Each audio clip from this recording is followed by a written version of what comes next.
The VIX has been hovering at just near historic lows this year, but is the presidential election going to change that? Here to discuss maybe the upcoming volatility that we could see at the market is our very own Josh Schafer. And Josh, it doesn't look like the volatility has hit the markets just yet, but you've got a chart of the day for us here. Yes, our chart of the day in the Morning Brief newsletter this morning came courtesy of our friend Keith Lerner over at Truist. And what Keith highlights is essentially you don't see a lot of volatility in markets until those two big bars that are sticking out on that graph, October and November. So you usually see a volatility spike in October leading into the election, and then volatility sort of dies down after the actual president is elected in that first week of November.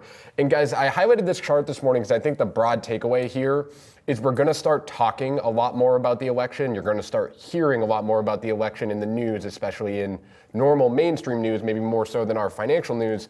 And the takeaway for investors is largely it's not impacting the market right now. It's likely to not impact the market really for a while leading into this election until you really get some uncertainty. I think today is probably a good example. You guys had our senior columnist Rick Newman on earlier this morning.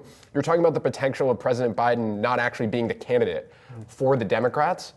The market is holding up fine, volatility isn't doing anything, and it's not really impacting stocks. So I just think it's an important thing to sort of keep hammering home to people that yes, this is a big story and it is something that matters, but it doesn't necessarily mean that you should panic when it comes to your investments. Right, and I think that chart that we just had up on the screen, it actually is a perfect indicator of when people actually start, to your point, paying attention and deciding how they feel in the weeks leading up to when they're actually going to cast their vote too, and how they feel as well with the investments that they've made as well going into that. And it sort of gets into too, Keith got further into this in his note, talking about when you think about it, the president in terms of markets, you're really thinking about how it's going to impact the normal fundamental things that you would look at for the stock market or for individual stocks, right? You're talking about potential tax policy that could maybe later impact companies or something, overall macroeconomic plans that could later impact companies. It's not going to hurt earnings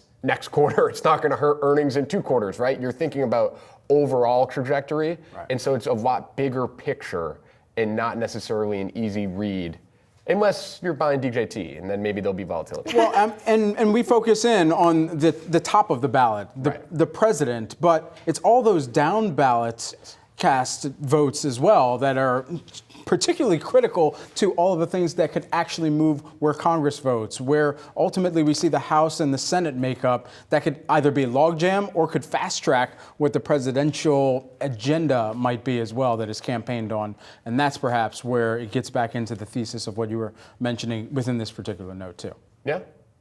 We'll check in on volatility in October, guys. I was going to say, and you also got to ask yourself after last night's performance, if we do see if we do see Biden maybe step aside, that's all the talk this morning, maybe that's going to introduce volatility potentially a little bit earlier. But we'll see. The final thing I didn't say on this too that I think is relevant, the reason we're talking about volatility is because we haven't seen volatility at all. And that is part of why we've been able to rally, right? If we were to see volatility, that is sort of one of the key risks to the market rally that people are highlighting. Certainly. So that would be a concern.